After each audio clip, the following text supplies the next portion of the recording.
The mop hit the marble floor with a familiar slap, the same sound David had heard every night for the past 3 years. He pushed it back and forth across the pristine white tiles, watching the water create temporary swirls before disappearing into nothing. Just like him, he thought. Invisible, temporary, gone before anyone noticed.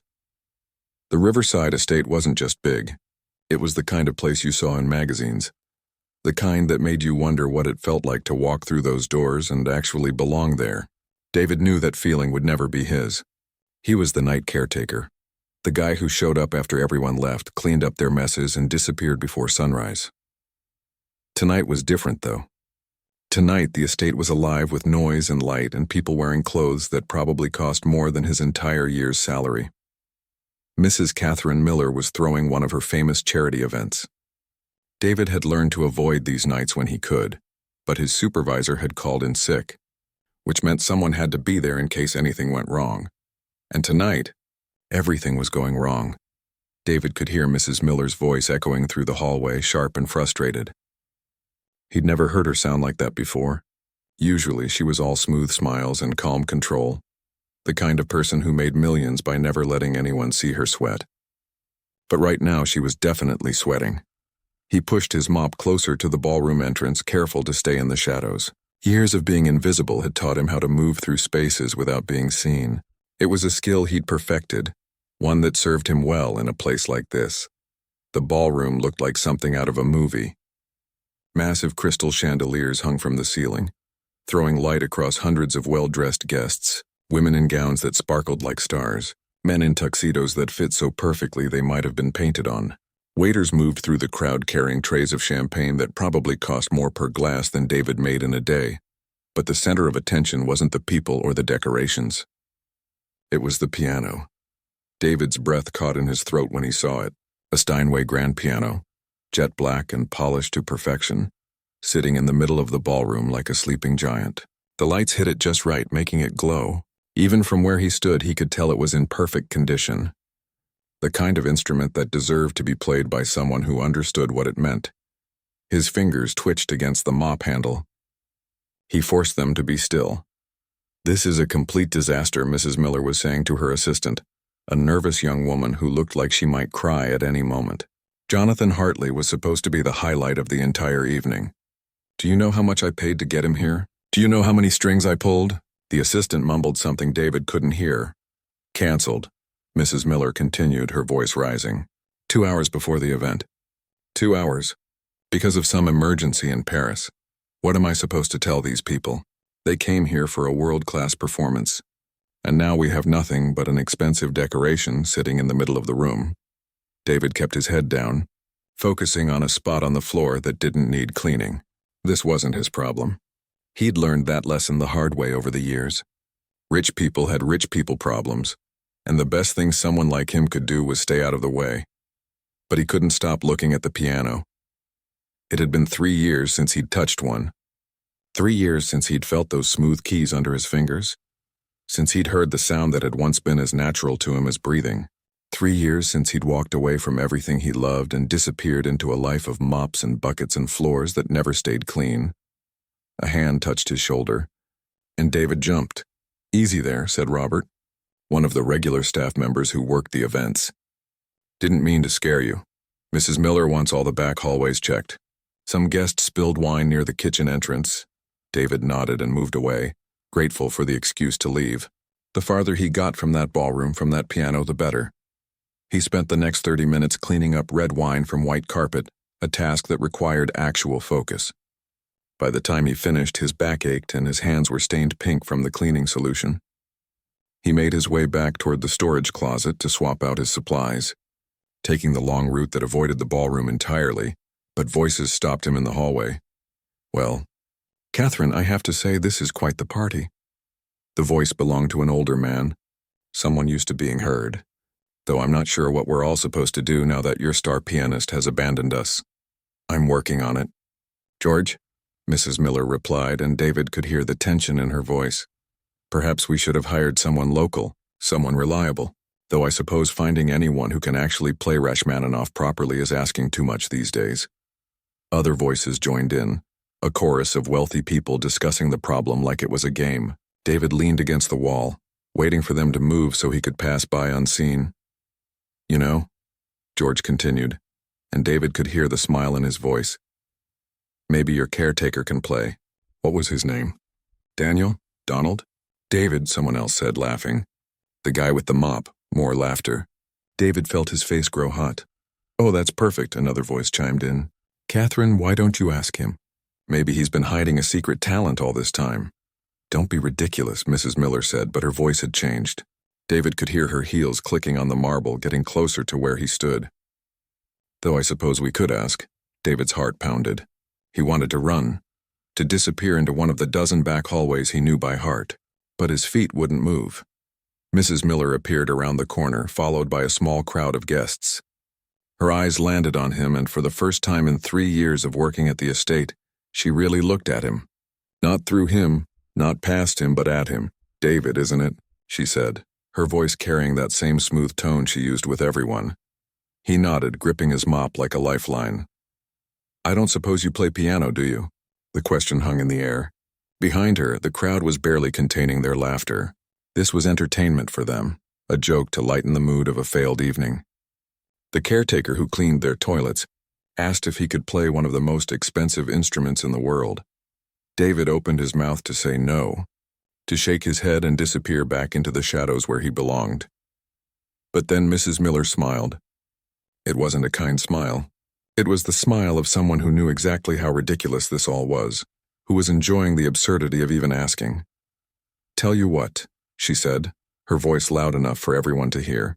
"If you can actually play that piano, really play it, I'll marry you right here tonight." The crowd erupted in laughter. And something inside David, something he'd buried 3 years ago, suddenly woke up. The laughter surrounded David like a wave. It wasn't cruel laughter, not exactly. It was the kind of laughter that came from people who were so comfortable in their world that they couldn't imagine anything outside of it. To them, the idea of a caretaker playing concert piano was as ridiculous as a fish climbing a tree. Mrs. Miller stood there with her arms crossed, still smiling that knowing smile. She'd already turned halfway back to her guests, ready to move on to the next joke, the next distraction from her failed evening.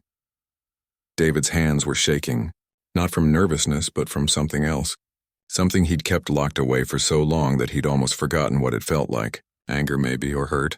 Or maybe just exhaustion from pretending to be someone he wasn't. He set down his mop. The sound of it hitting the floor was small, barely audible over the chatter and laughter. But Mrs. Miller heard it. She turned back, her eyebrows raised in surprise. "I'll play," David said quietly. The laughter didn't stop immediately. It took a few seconds for people to realize he was serious. Then slowly the noise died down. Mrs. Miller's smile faded into something more complicated. "I'm sorry," she said. "I'll play the piano." David's voice was steadier now. "If that's what you want." Someone in the crowd giggled. "Oh, this should be good," a woman whispered to her companion. Mrs. Miller studied him for a long moment. David could see her mind working, trying to figure out if this was some kind of joke, if he was mocking her back. Finally, she shrugged and gestured toward the ballroom. "Well then," she said, "let's not keep our guests waiting." The walk to the ballroom felt like it took forever. David was aware of everything. The sound of expensive shoes clicking on marble behind him. The whispers that followed him like a shadow. The weight of 200 pairs of eyes as he entered the room, and people realized what was happening. The caretaker was going to play. The piano sat there, waiting. David had cleaned around it dozens of times over the past 3 years. He'd dusted its surface, careful not to touch the keys. He'd polished the wood until it gleamed. But he'd never let himself get too close. It was safer that way. Now as he walked toward it, he felt like he was walking toward an old friend he'd betrayed, or maybe it was the other way around. The crowd had followed him into the ballroom, forming a semicircle around the piano. More people were joining from other rooms, drawn by the commotion. David heard someone say, "What's going on?" And someone else reply, "The caretaker thinks he can play." More laughter, more whispers. David sat down on the bench. It was the right height, perfectly adjusted. He ran his hand along the smooth wood, feeling the familiar curve. His fingers found the keys, and for a moment he just rested them there, feeling the cool ivory beneath his skin. 3 years. 3 years since he'd felt this. "Well?" Mrs. Miller's voice cut through the silence. She was standing off to the side, her arms still crossed. "We're waiting." David closed his eyes. He thought about his mother, about the way her face had lit up the first time she'd heard him play. He'd been 6 years old, picking out a simple melody on their old upright piano, the one that was always slightly out of tune. She'd cried, told him he was special, told him he had a gift. He thought about his father, sick in a hospital bed halfway across the world, not knowing that his son had given up everything to pay for his treatment, not knowing that the money David sent home every month came from cleaning floors instead of concert halls. He thought about the letter from Juilliard, still tucked away in a drawer somewhere, unopened for 3 years, the scholarship he'd never used, the life he'd never lived, and then he started to play. He didn't choose something simple. He didn't ease into it. David had learned a long time ago that if you were going to do something, you did it all the way. So he played Beethoven's Moonlight Sonata, the third movement, the hard one, the one that separated real pianists from people who'd taken a few lessons. His fingers flew across the keys, muscle memory taking over. The first few notes were shaky. 3 years was a long time to go without practice. But then something clicked, like a door opening in his mind. And suddenly he wasn't in the ballroom anymore. He was back in Shanghai, at the conservatory with Master Liu standing over his shoulder, telling him to feel the music, not just play it. He was in the practice rooms at midnight working on a piece until his fingers ached. He was on stage at 17, playing for an audience of hundreds, feeling like he could fly. The music poured out of him like water from a broken dam. Fast, complicated runs that his fingers somehow remembered, soft passages that made the room hold its breath, loud, crashing chords that seemed to shake the chandeliers. David didn't look at the audience. He couldn't. If he looked, if he saw their faces, he might stop. And he couldn't stop, not now, not when he was finally remembering who he used to be. The third movement of the Moonlight Sonata is relentless. It doesn't give you time to breathe. It demands everything from the pianist. Every ounce of skill and emotion and physical stamina. David gave it everything. His hands hurt. His shoulders burned. Sweat dripped down his forehead. But he didn't stop. The final notes came crashing down, a cascade of sound that seemed to fill every corner of the massive room. David hit the last chord and let it ring out, his hands still on the keys, his chest heaving. Then silence. Complete, absolute silence. David finally opened his eyes and looked up. The ballroom was packed. Somewhere during his playing, more people had crowded in, drawn by the music. They stood there now, frozen, staring at him like they couldn't quite process what they'd just witnessed. Mrs. Miller's face was pale. Her mouth was slightly open, her perfect composure completely shattered. The older man, George, who'd made the joke about hiring someone local, looked like he'd seen a ghost. The silence stretched on. 5 seconds, 10 seconds, 15. Then someone started clapping. It was a woman near the back, someone David couldn't see clearly. But her applause broke the spell, and suddenly everyone was clapping. Not polite, obligatory applause. Real applause. The kind that built and built until it was almost as loud as the music had been. People were shouting. Incredible. Someone yelled, "Where did you learn to play like that?" Another voice called out. David stood up from the bench, his legs unsteady. He felt exposed, vulnerable, like he'd just stripped off his skin in front of 200 strangers. He wanted to run, to disappear back into the hallways where he belonged. But Mrs. Miller was walking toward him, and she wasn't smiling anymore. Her face was serious, almost confused. When she reached him, she didn't say anything at first. She just stared at him like she was seeing him for the first time. "Who are you?" she finally asked, her voice barely audible over the applause. It was a simple question. But David didn't have a simple answer, because the truth was he didn't know anymore. David opened his mouth to answer Mrs. Miller's question, but no words came out. Around them, the applause was finally dying down, replaced by excited chatter. People were pulling out their phones, probably recording, probably already posting about what they'd just witnessed. The caretaker who played like a concert pianist. It would make a great story for their social media. "I need some air," David managed to say. He stepped away from the piano, away from Mrs. Miller's searching eyes, and headed toward the nearest exit. But she followed him. "Wait," she called out, her heels clicking rapidly on the marble. "You can't just walk away after that." David kept moving through a side door that led to one of the smaller hallways. This was his territory, the parts of the estate that guests never saw. Plain walls instead of artwork. Simple floors instead of marble. He felt safer here. Mrs. Miller caught up to him, slightly out of breath.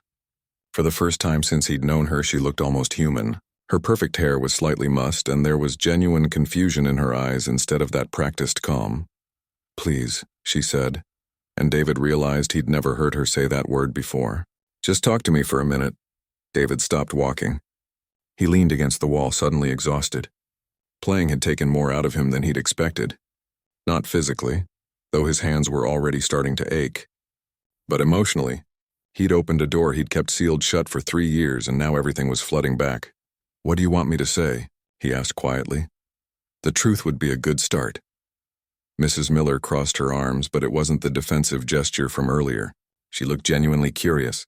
"Where did you learn to play like that?" David was quiet for a long moment. He'd spent 3 years avoiding this conversation, avoiding any situation where someone might ask about his past. It was easier that way, simpler, less painful, but something about tonight had changed things. Maybe it was the music. Maybe it was the look on her face when she'd heard him play. Or maybe he was just tired of carrying secrets. "Shanghai," he finally said. "I grew up in Shanghai. Started playing when I was 5. Mrs. Miller's eyes widened slightly. "Shanghai Conservatory? You know it?" I studied music business in college. "Of course I know it. It's one of the most prestigious music schools in the world." She paused. "You trained there?" David nodded. "From the time I was 8 until I was 17. Full scholarship. They called me a prodigy, which is just a fancy word for a kid who practiced 8 hours a day while everyone else was playing outside. And then I got accepted to Juilliard full ride. It was everything I'd worked for my entire life."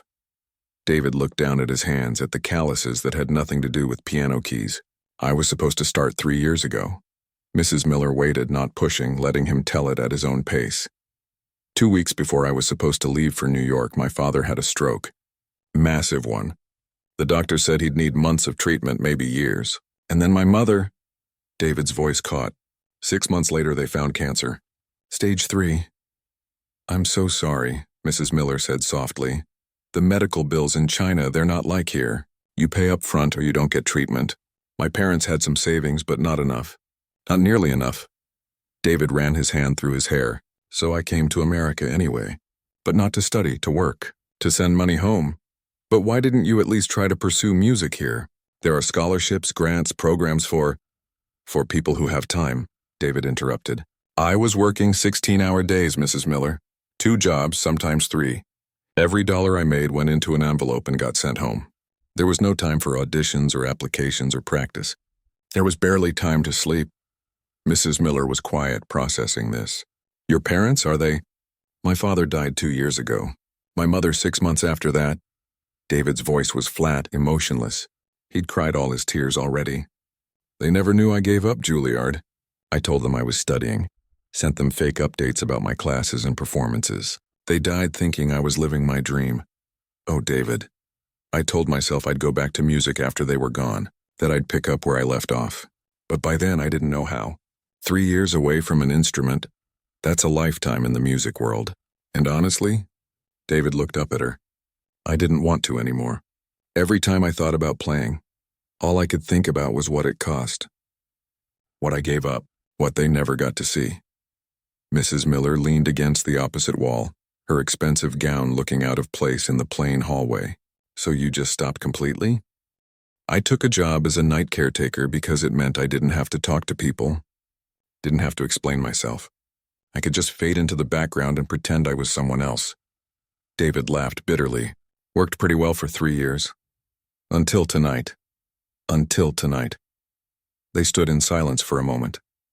From the ballroom, David could hear the party continuing. Music from a stereo system now, not nearly as good as a real performance, but enough to keep people entertained. Life went on. "Can I ask you something?" Mrs. Miller said. "Why did you agree to play? You could have just said no. You could have walked away." David thought about that. "Honestly, I don't know. Maybe I was tired of being invisible. Or maybe it was the way you smiled when you made that joke about marrying me, like I was so far beneath you that the idea was just ridiculous." Mrs. Miller flinched. "I didn't mean—" "I know you didn't, that's the worst part. You weren't trying to be cruel. It just never occurred to you that the guy who cleans your floors might have a whole life you know nothing about. David pushed off from the wall. We're all just background characters in your story, right? The caretaker, the waiters, the assistants. We're here to make your life run smoothly, and that's it. That's not fair, Mrs. Miller said, but her voice was uncertain. Isn't it? When was the last time you asked Robert about his life? Or Ming, the woman who does your laundry? Do you even know their names without looking at a staff list? Mrs. Miller's silence was answer enough. David felt suddenly tired, bone-deep exhausted. I should go. I'm sure you need to get back to your guests.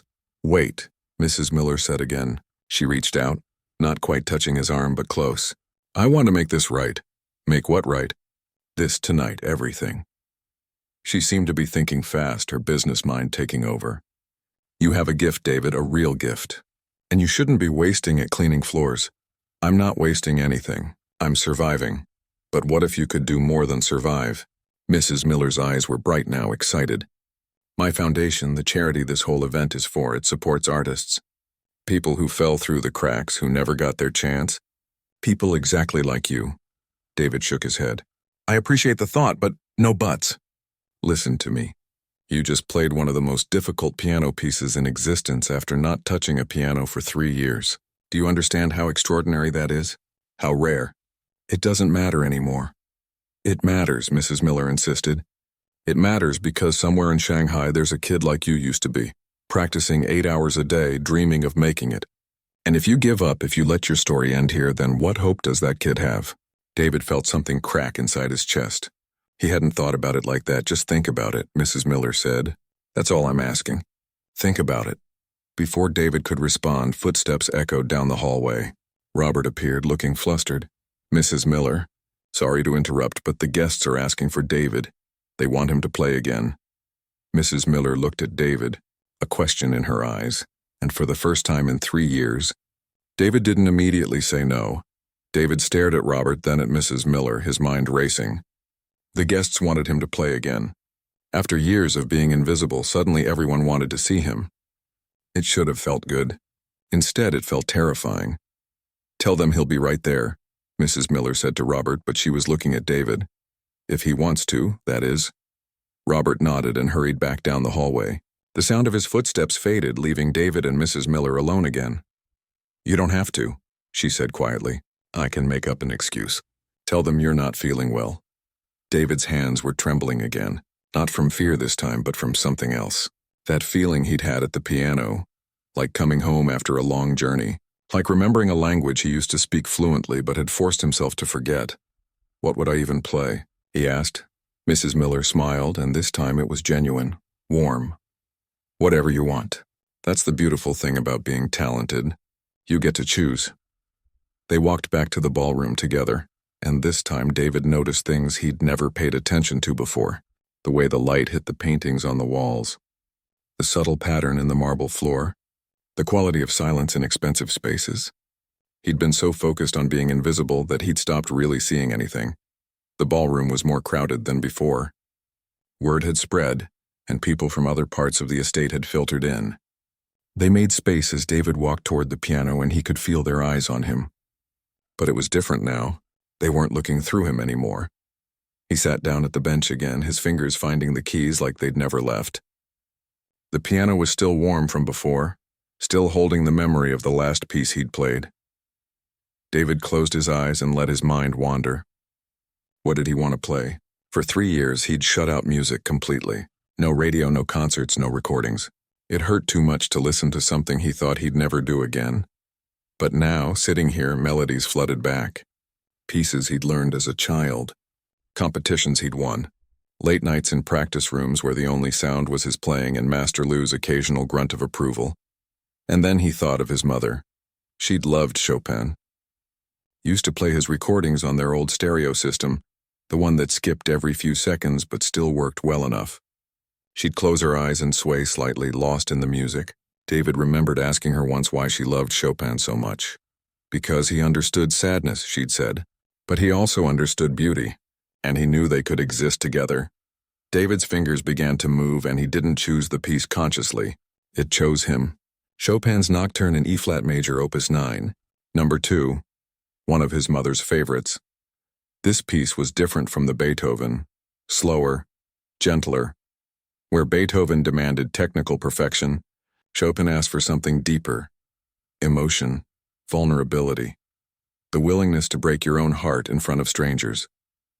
David played it the way his mother used to hear it, with all the sadness of losing her, with all the beauty of having known her, with all the regret of lying to her about where he was and what he was doing, with all the love he'd never quite managed to express when she was alive. The room was completely silent except for the piano. No whispers this time, no shuffling feet, just the music, filling every corner of the space. David let the final notes ring out slowly, holding the pedal until the sound faded to nothing. When he opened his eyes, he saw something he didn't expect. People were crying, not everyone, but enough. Mrs. Miller had tears streaming down her face, not bothering to wipe them away. The older man, George, was dabbing at his eyes with a handkerchief. Even Robert, standing near the doorway, looked emotional. The applause this time was different too, quieter, more respectful. Like people understood they'd just witnessed something private, something sacred, and they weren't quite sure how to respond. David stood up slowly. His hands ached now, a deep throb in his joints that reminded him he wasn't 17 anymore. 3 years of manual labor had changed his body in ways he hadn't fully appreciated until this moment. Mrs. Miller approached him again, and this time she didn't hide her tears. "That was for someone," she said. "It wasn't a question.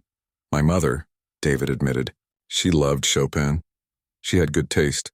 Mrs. Miller paused, seeming to gather herself. "David, I need to talk to you, not here. Can you meet me in my study in 20 minutes? He nodded, not trusting his voice. The next 20 minutes felt surreal. People kept approaching him, shaking his hand, asking questions he barely heard. A woman in a silver dress told him he should be performing in concert halls. A younger man asked if he gave lessons. George, the older gentleman who'd made the joke earlier, actually apologized. "I'm sorry for what I said before," George told him, his face serious. "That was thoughtless of me." "It's okay," David said, because what else could he say? "No, it's not. I made assumptions. We all did." George shook his hand firmly. "You're incredibly gifted. Don't let that go to waste." Finally, David managed to extract himself from the crowd and make his way to Mrs. Miller's study. He'd cleaned this room hundreds of times but never really looked at it. Now he saw the walls lined with books, the elegant desk by the window, the comfortable chairs arranged near a fireplace that probably cost more than his entire year's salary. Mrs. Miller was already there, standing by the window, still in her gown. She'd fixed her makeup, but David could still see traces of the tears. "Sit," she said, gesturing to one of the chairs. "Please." David sat, feeling out of place in his work uniform. Mrs. Miller took the chair across from him, and for a moment they just looked at each other. "I've been thinking," she started, "about what you said earlier, about being invisible, about being a background character." She leaned forward. "You were right. I never saw you. Not really. And that's not okay." "Mrs. Miller, Catherine," she interrupted. "Call me Catherine. I think we're past formalities at this point." David didn't know what to say to that. "My foundation gives grants to artists," Catherine continued. "Full scholarships to music programs, living expenses, everything you'd need. The application process usually takes months, but I'm the head of the board. I can fast-track it." "I can't accept charity," David said automatically. "It's not charity. It's an investment. We fund artists who show exceptional promise. And David, what you did tonight, that's beyond exceptional. That's once-in-a-generation talent." David wanted to argue, but part of him, the part that had spent 8 hours a day practicing as a kid, the part that had dreamed of stages and audiences and a life lived through music, was screaming at him to listen. "I don't know if I can do it," he admitted. "It's been 3 years. In the music world, that's forever. I'm rusty. My technique is probably full of bad habits now, and I'm 23, which is old to be starting over." "You're not starting over," Catherine said firmly. "You're continuing. There's a difference." She pulled out a folder from her desk and handed it to him. "This is the application for the grant. It's already filled out. All you need to do is sign it." David opened the folder, his hands shaking. Inside was everything. A full scholarship to a prestigious music program in New York. Living expenses covered for 2 years. Access to practice facilities. Even money for a new wardrobe, which made him laugh despite everything. "Why are you doing this?" he asked. Catherine was quiet for a long moment. "Because tonight you reminded me why I started this foundation in the first place. It wasn't about tax breaks or good publicity. It was because I believe art matters, real art, the kind that makes people cry because it's so beautiful it hurts." She smiled sadly.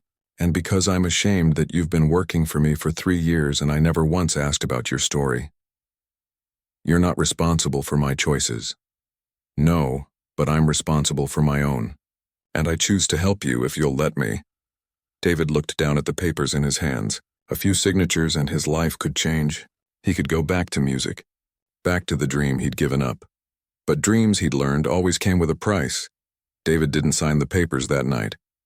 He told Catherine he needed time to think, and to her credit, she didn't push.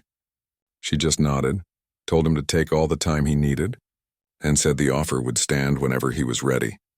He went home to his small apartment, the one with the leaky faucet and the view of a brick wall, and sat on his bed holding the folder. The application felt heavy in his hands, like it weighed more than just paper.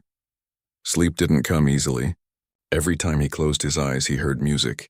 Chopin and Beethoven and 100 other pieces he'd played over the years. He heard his mother's voice telling him he was special. He heard Master Liu saying that talent without discipline was just wasted potential. He heard his father's labored breathing in the hospital, the sound that had haunted his dreams for 2 years. By morning, David still hadn't decided.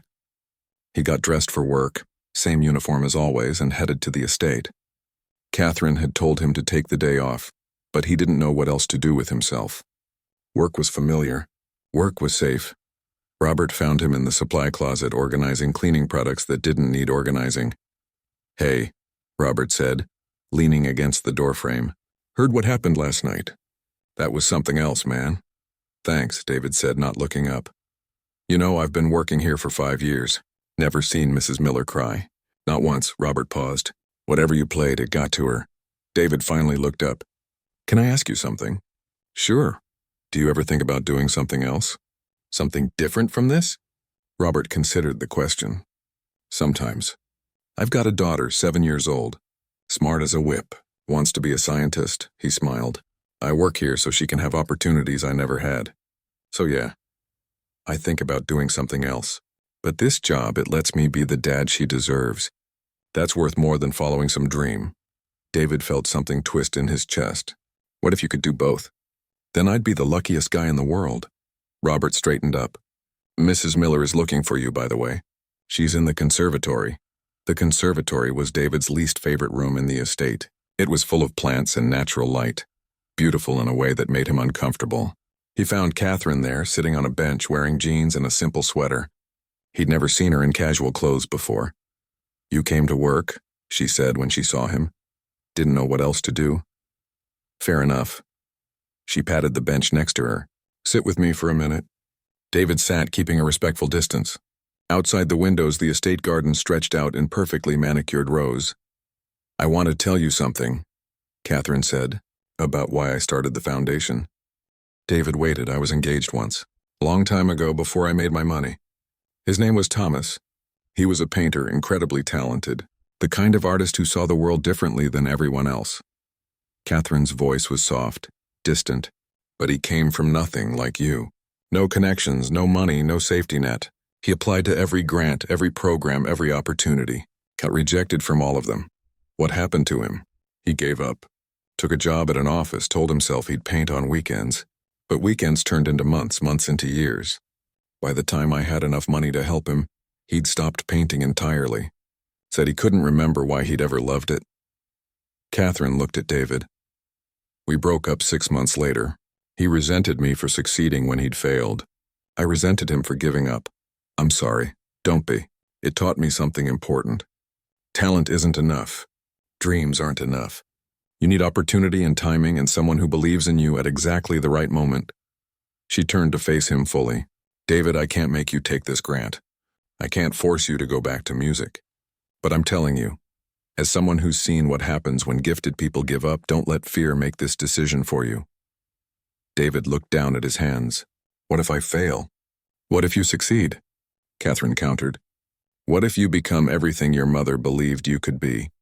What if 20 years from now some kid hears you play and decides to pursue music because of you? What if you get to live the life you were supposed to have? And what if I take your money and wash out in 6 months?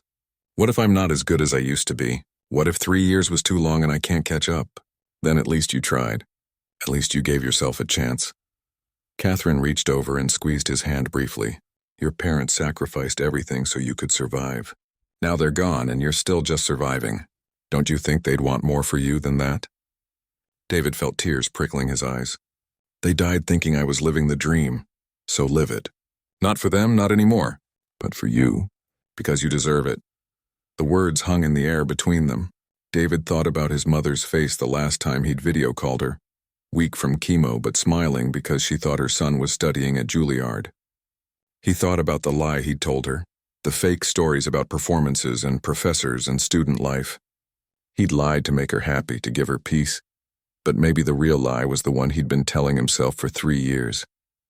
That he was okay, that he didn't miss music, that being invisible was easier than being seen. Okay, David said quietly. Catherine looked up. Okay, I'll do it. I'll take the grant. I'll try. He wiped his eyes roughly. I'm terrified, but I'll try.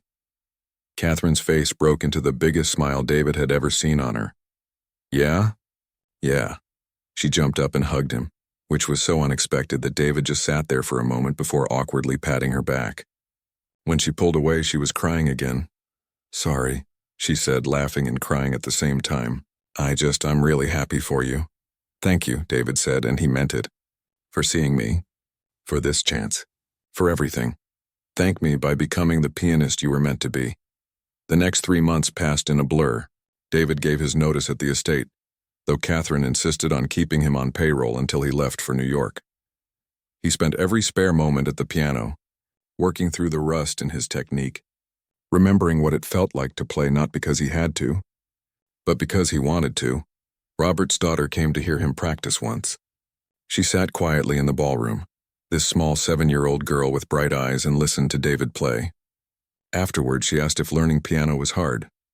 Very hard, David told her honestly, but worth it?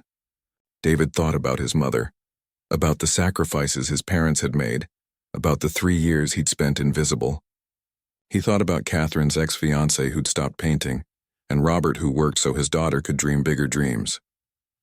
Yeah, he said, it's worth it. The day David left for New York, Catherine drove him to the airport herself. She'd done more than just provide the grant. She'd called in favors, made introductions, opened doors that would have stayed closed to someone like him. She'd used her wealth and connections to give him something money couldn't buy, a real chance. Nervous? She asked as they pulled up to the terminal. Terrified, David admitted. Good. That means you care. She turned to look at him. Remember what I said that night? About marrying you if you could play? David laughed. That was a joke, I know, but I want to make you a different promise now. Catherine's face was serious. If you work hard, if you give this everything you have, then 5 years from now I want to be sitting in the audience at Carnegie Hall, watching you perform. Deal? David held out his hand. Deal! They shook on it, and David grabbed his bags and headed into the airport. He didn't look back. He'd spent 3 years looking backward, mourning what he'd lost. It was time to look forward. 5 years later, David stood backstage at Carnegie Hall, his hands shaking the same way they had the night he'd played for Catherine's guests. But this was different. This was everything he'd worked for, everything his parents had dreamed of, everything he'd thought he'd lost forever. The stage manager gave him the signal. David walked out onto the stage, and the applause washed over him. He found his seat at the piano, the finest instrument he'd ever played, and let his eyes scan the audience. In the third row, Catherine sat next to Robert and his daughter. She was crying already before he'd even played a note. When their eyes met, she smiled and gave him a small nod. David placed his hands on the keys and began to play. Not for the audience, not for the critics, not even for his parents' memory. He played for the kid who'd practiced 8 hours a day in Shanghai. For the 17-year-old who'd gotten the letter from Juilliard. For the 20-year-old who'd given it all up. And for the 23-year-old janitor who'd been brave enough to try again. The music filled the hall, and David finally understood what his mother had meant all those years ago. Sadness and beauty could exist together. Loss and hope could share the same space. You could mourn what you'd sacrificed and still celebrate what you'd gained. As the final notes rang out, David knew that whatever happened next, he'd already won. Because he'd stopped being invisible. He'd stopped just surviving. He was finally truly living.